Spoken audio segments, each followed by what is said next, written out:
राम जी यादव कानपुर देहात का डीएसटी बकरी पालन का आपके सामने हूँ। आपको मैं बकरी पालन से एक ऐसे फार्मूले की बात बताऊंगा जो कोई बात नहीं करता है। कम खर्च में बकरी पालन। अगर बकरी पालन में आए हो तो कम खर्च कितना होना चाहिए? 10 रुपये से कम जब बकरी पालन में खर्च कर पाओगे, इस हिसाब से चलोगे तो एक महीने का 10 के हिसाब से चलेंगे तो कितना हो गया? 300। और 10 महीने के हिसाब से जाओगे तो 3,000 और ऊपर जाओगे तो कितना आपका पड़ गया? 3600 रुपये। मतलब 3600 रुपये का खर्चा आ रहा, हम मान लेते हैं, और थोड़ा बढ़ा के 4,000 रुपये आ रहा है खर्चा। तो इस हिसाब से बकरी पालन में आओगे तो आप फ़ायदे का कर पाओगे, क्योंकि एक बकरी में साल भर का दवा दारू लगा के पूरा खर्चा आपका 5,000 रुपये आएगा।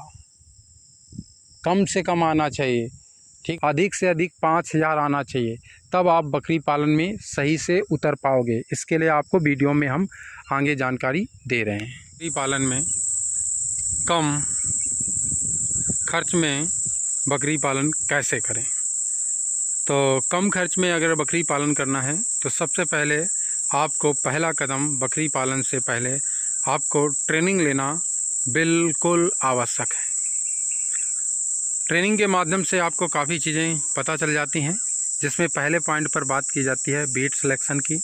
आप सही बीट सिलेक्शन का चुनाव करेंगे जिससे आप घाटे पे नहीं जाओगे, क्योंकि अगर स्टॉल फीड में बकरियां रखना है, मतलब घर में बांध कर ही बकरियों को खिलाना है, कहीं बाहर नहीं ले जाना है, तब बकरियों को खर्च की अधिक आवश्यकता पड़ती है। अगर बकरी चराई पर जाती है तो उस समय आपको बकरी पालन में कोई खर्च नहीं होता है। जब सेमी एक्सटेंसिव सिस्टम अपनाया जाता है, मतलब अर्ध संघनन पद्धति, तो उसमें खर्च 50% होता है। लेकिन जब बकरियां आपकी चराई पर नहीं जाती हैं, सारा दिन के लिए खूंटे में बांध कर ही उन्हें चारा दाना पानी रहन बहन पूरी व्यवस्था करनी पड़ती है। पूरी व्यवस्था जब करनी पड़ती है तो उसमें एक बात ध्यान रखें कि जब भी बकरी पालन में आ रहे हैं तो आप ट्रेनिंग ले लें, और ये ट्रेनिंग में आपको अवश्य पता होना चाहिए कि कौन सी बकरियां स्टॉल फीड में रह सकती हैं।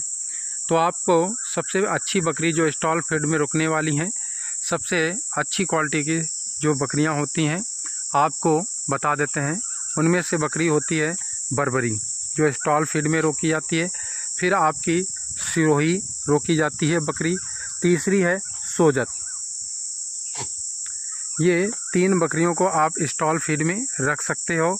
और बकरियों को बहुत ही, जो यूपी के लिए मैं बता रहा हूँ, यूपी के क्षेत्र में इन बकरियों को रख सकते हो स्टॉल फीड में। तो आप इन पर ध्यान रखें कि आप इससे ही फ़ायदा उठा पाओगे।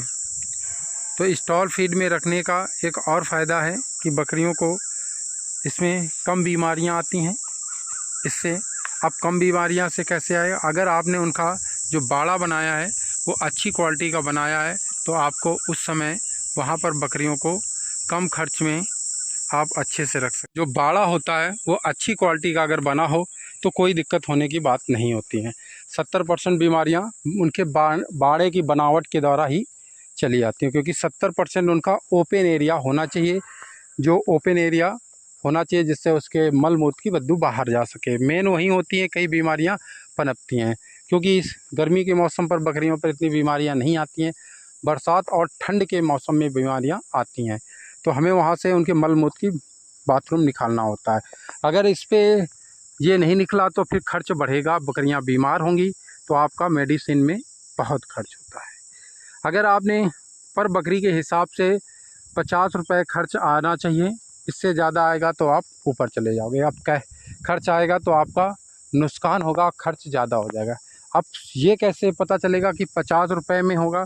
तो सबसे पहले कुछ बीमारियां ऐसी होती हैं जिनका ईटी पीपीआर जो महामारियों के रूप में होता है, जिनका टीकाकरण होता है, तो उनमें ज़्यादा खर्च में नहीं। अगर 100 बकरियां हैं तो आपका 5,000 में टीकाकरण आसानी से हो जाता है सभी बकरियों का। 100 बकरियों का 5,000 में ये फ्री होता है, जो आपका जिनकी बीमारी होने के बाद कोई इलाज नहीं होता, उन बीमारियों एफएमडी, पीपीआर और ईटी, इन बीमारियों की बात बता रहे हैं। इसके बाद हम बकरी पालन में बात कर रहे हैं कि बीमारियों से बच जाएंगे। इसके बाद आता है अगला, जो उनका फीड होता है। मेन होता है फीड में खर्च होता है। लोग यही कहते हैं कि सर, जब भी ट्रेनिंग में हमें लोग आते हैं तो कहते हैं कि कई बकरी पालन कर चुके होते हैं लोग, कुछ करने वाले होते हैं, कुछ के विचार में चलता है, तो ट्रेनिंग में आते हैं तो ये लोग पूछते हैं सर हमारा खर्च बहुत आ रहा है, तो खर्च कम कैसे करें। तो खर्च कम करने के लिए आपको, अगर जा रहे हो 20+ बकरियों के लिए फार्म तैयार करना शुरुआत, तो आपके 1 बीघे का मतलब होता है 20 बिस्वा हमारे यहाँ के अलावा। तो उसके हिसाब से आपको उसमें हरा चारा आपको करना होगा, सीजन वाला जो फसल आती है, सीजन वाइज सीजन आप उसमें कर सकते हो। इसके बाद आप सूखे चारे के लिए जाएंगे। सूखा चारा आपको करना होगा, सूखे चारे में दलहनी चारे की ओर जाना होगा। दलहनी चारों में आता है आपका जो दाल संबंधित भूसे होते हैं, वो सूखा चारा आपको इकट्ठा करना होगा। अरहर का हो गया, सबसे अच्छा भूसा होता है। मूंग का हो गया, उड़द का हो गया, मसूर का हो गया, मटर का हो गया। ये जो चारे होते हैं जिस अलग अलग क्षेत्र में मिलते हैं, मूंगफली का भी मिलता है, मसूर का भी मिलता है, तो इस अलग क्षेत्र वाइज क्षेत्र के हिसाब से मिलता है। तो उन पर ध्यान देंगे, बकरी पालन में बहुत ज़्यादा अच्छा होता है। तो अगर समय पे आप किसान के यहाँ जाओगे और वहाँ से आप भूसा कलेक्शन कर लोगे, इकट्ठा कर लोगे समय से, तो वो सस्ता पड़ता है। अगर आप भरने जाओगे, खुद किसान से बात करोगे, लेबल लगा के आपके घर तक 4-5 रुपए में घर तक भूसा पहुंच जाएगा, इतना सस्ता पड़ता है। और एक बकरी एक दिन में जो सूखा चारा खाती है, ज़्यादा ज़्यादा 400 से 500 ग्राम के बीच में ही खा पाती है। ये आप ध्यान रखें, इस हिसाब से कैलकुलेशन कर लें। 400-500 ग्राम खाती है, इस हिसाब से कैलकुलेशन करके आप बकरियों का भूसा भर सकते हैं, सूखा चारा।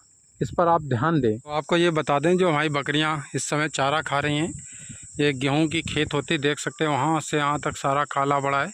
हार्वेस्टर के कटने के बाद यहाँ पर आग हो जाती है, इसके बाद ये दाना, भुंजे हुए दाने खाने में जुटी हुई हैं, देख सकते हैं बालियाँ बन के।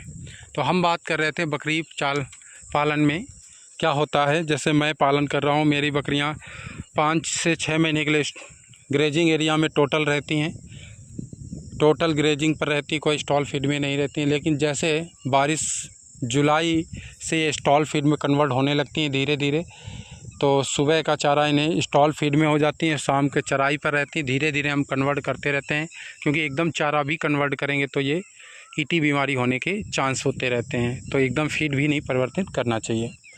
तो हम बात कर रहे हैं कि बकरियों को स्टॉल फीड में रखने के क्या फ़ायदे हैं। तो स्टॉल फीड में अगर आप बकरियों को रखते हैं, अगर उन्हें चारा प्रबंधन में हरा चारा आपने अपने खेत में बो लिया और सूखा चारा आपने एकत्र कर लिया, तो आपका पर डे पर बकरी का जो खर्च आएगा 10 रुपये से कम आने वाला है, 10 रुपये से कम आने वाला है। अब 10 रुपये से कम आएगा तो 1 महीने का 300 हो गया, और 1 साल का आप बता सकते हैं 3000 और 4000 के बीच में खर्च बैठेगा। ये आप ध्यान रखेंगे, क्योंकि बकरी को 200 ग्राम दाना चाहिए। 200 ग्राम आपका दाना 6 रुपये का पड़ेगा, और हरा चारा जो पड़ेगा 2 रुपये किलो के हिसाब से पड़ता है, और सूखा चारा आपका आधा किलो खाएगी तो 2 रुपये 3 रुपये का पड़ेगा। इसलिए जो बकरी में आएगा खर्चा, वो इस हिसाब से आपका 2 रुपये आएगा सूखे चारे का और इधर चारा का। तो जो टोटल खर्चा आ रहा है आपका दाना, उस 10 रुपये से कम आना चाहिए। अगर 10 रुपये से कम आएगा तभी आप बकरी पालन में फ़ायदे का सौदा सिद्ध कर पाएंगे। अगर, क्योंकि आप बकरी को किशमिश खिलाओ, बादाम खिलाओ, कोई फ़ायदा नहीं, क्योंकि हमें बजट अपना देखना पड़ेगा, बजट कैसा है हमारा, और हमें खिलाने के बाद प्रॉफिट रेशियो हमारा कितना आ रहा है। तो हमें प्रॉफिट रेशियो की ओर जाना पड़ेगा। तो क्योंकि हम लार्ज स्केल पर बकरी पालन करने वाले हैं, तो हमें प्रॉफिट भी लार्ज स्केल में मिलना चाहिए। बड़े बड़े बकरी फार्म वाले इसीलिए फेल हो जाते हैं। तो ब्रीड का सिलेक्शन करने से लेके उसके चारा प्रबंधन तक आपको रखना ही पड़ेगा। आप ये भी ध्यान रखना, बकरी पालन किसके लिए किया जाता है। एक मीट के लिए किया जाता है, दूसरा मीट और दूध के लिए किया जाता है, तीसरा दूध के लिए किया जाता है, ये भी किया जाता है। इसके बाद ब्रीडिंग सिस्टम भी किया जाता है। ये पालन होता है, एक ब्रीडिंग सिस्टम के लिए होता है, एक ट्रेडिंग सिस्टम के लिए होता है। भाई ब्रीडिंग करना पड़ेगा तो ट्रेडिंग में आना ही पड़ेगा। भाई बकरी बेचोगे तो कैसा। अगर कुछ लोग होते हैं कि ये हमारे फार्म की सबसे अच्छी बकरी, हम बेचेंगे नहीं। अरे तुम फार्मर हो, अच्छे फार्मर हो, तो वो बकरी बेचो ना, कीमत में बेचो ना, मांगो ना कि हम इतने में। यही कुछ लोग कह देते हैं हम बकरी बेचेंगे ही नहीं, तो कैसे नहीं बेचोगे भाई? फार्मिंग कर रहे हो तो आपको बेचना पड़ेगा इस हिसाब से। तो उसमें या आप ऐसे कर दो कि हम ये बकरी इतनी बिकाऊ नहीं है, ये हमारी नस्ल के लिए, तो उसमें आओ खुद तैयार करो ना। बकरी आप तैयार करना भी जानना चाहिए आपको। तो इस प्रकार अगर बकरी पालन में आओगे, बकरी पालन का जो खर्च है वो आपको कम करना पड़ेगा। 10 रुपये से कम आ रहे पर डे का खर्च तो बहुत अच्छा आता है। लेकिन हम ग्रेजिंग एरिया में इसमें बकरी रखे हैं और इसके बाद स्टॉल फीड में चली जाती हैं बकरियां, तो ग्रेजिंग एरिया में कितना कम खर्च आता है ये समझ लीजिए। इस समय हमारा सिर्फ मेहनत लगती है, हमारे यहाँ 50 से लेके 200 बीघों तक यहाँ पर हार्वेस्टिंग होती है और फिर इसमें हम बकरी चराने में कोई दिक्कत नहीं होती है। तो हमें बकरी इस समय अप्रैल से लेके, वैसे तो फरवरी से लेके चालू हो जाता है, फरवरी, अप्रैल, मई, जून, जुलाई तक हम बकरियों को ग्रेजिंग एरिया में रखते हैं और जुलाई से स्टॉल फीड में कन्वर्ट होने लगती हैं धीरे धीरे। तो फिर बकरियों का हमें कोई दिक्कत नहीं होती, क्योंकि हमें इस समय अरहर का, चने का और उड़द और मूंग का भूसा इकट्ठा हमने कर लिया है। इस समय मूंग उड़द का आने वाला है। हम आपको अपने कई वीडियो में दिखाया भी है कि हम भूसा लेने गए थे, तो भूसा हमने कम से कम 6 टन के करीब अभी अरहर का भर रखा है। 4 टन के हिसाब से हमने चने का भर रखा है। अब उड़द मूंग को देखते हैं, अपनी रिक्वायरमेंट के जो हमारी आवश्यकता है उसके अनुसार हमें भरना पड़ेगा। तो हम देखते हैं हमारी आवश्यकता कितनी है और हम उस पर भरेंगे। तो बकरी पालन में इस हिसाब से आओगे तो बहुत ही कम खर्च में बकरी पालन कर पाओगे। वीडियो देखने के लिए धन्यवाद।